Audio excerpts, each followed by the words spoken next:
Well, some interesting developments this week in the Ukraine war.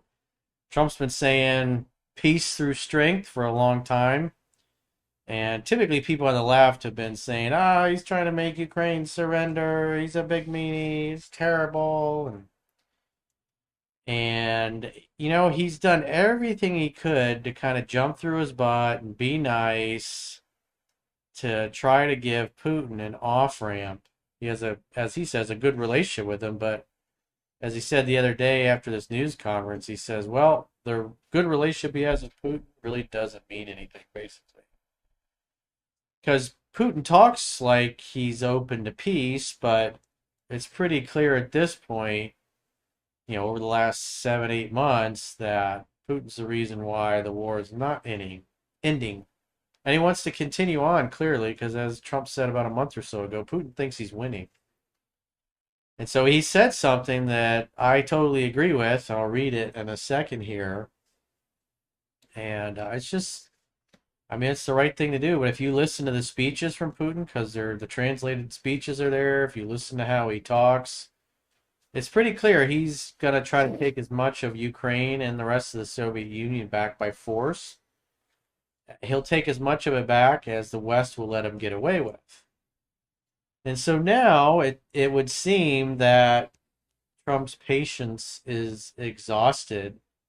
He tried to, help everybody make a win-win deal, but even after meeting him in Alaska with 3, 4 weeks ago, it just went nowhere. They wouldn't. He was supposed to meet with Zelensky, and then Trump, him, and Zelensky were going to meet and announce that they had come to some resolution. But as he said, Trump or Zelensky and Putin just absolutely hate each other's guts.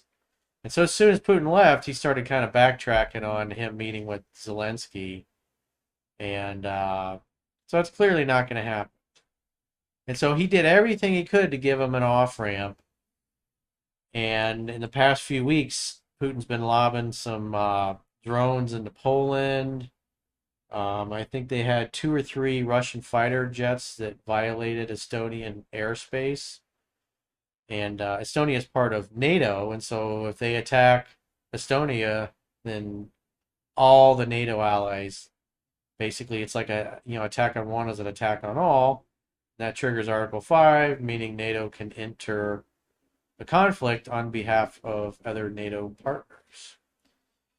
So I'm going to read what he posted to Twitter the other day, and he says, after getting to know and fully understand the Ukraine-Russian military and economic situation, and after seeing the economic trouble it is causing Russia, I think Ukraine, with the support of the European Union, is in a position to fight and win all of Ukraine back in its original form. That includes Crimea. With time, patience, and the financial support of Europe, and in particular, NATO, the original borders from where this war started, is very much an option. Why not?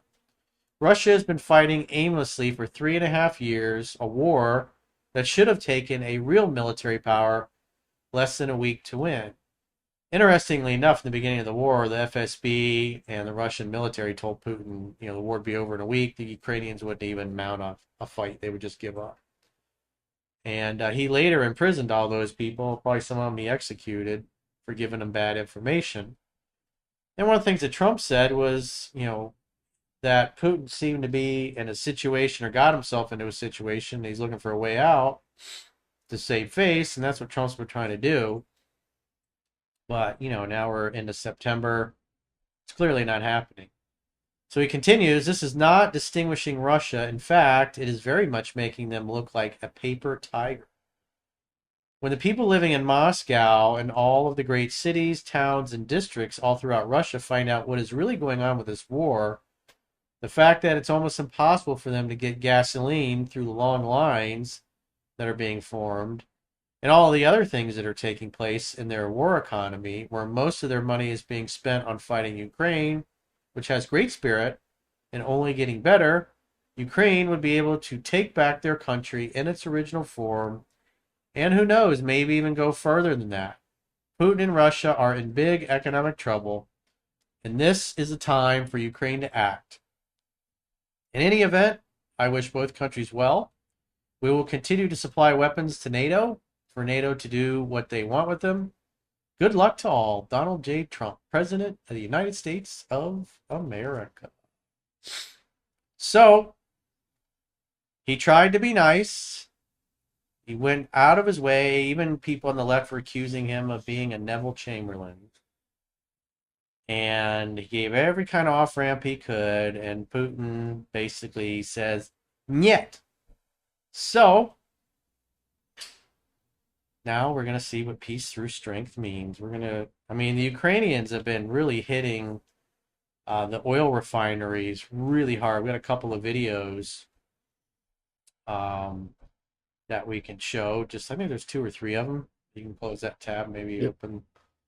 And Always Burton says Alex Jones was back, then canceled again from YouTube, and then Jimmy Kimmel got canceled, then back again. It's kind of funny how that works. Well, I saw that Alex Jones got back on YouTube, but then they canceled his channel because they released a statement the other day stating, hey, we censored everybody during the Biden administration. We terminated their accounts because they went against Biden's COVID policies. And so we're going to undo that. And please come back to YouTube.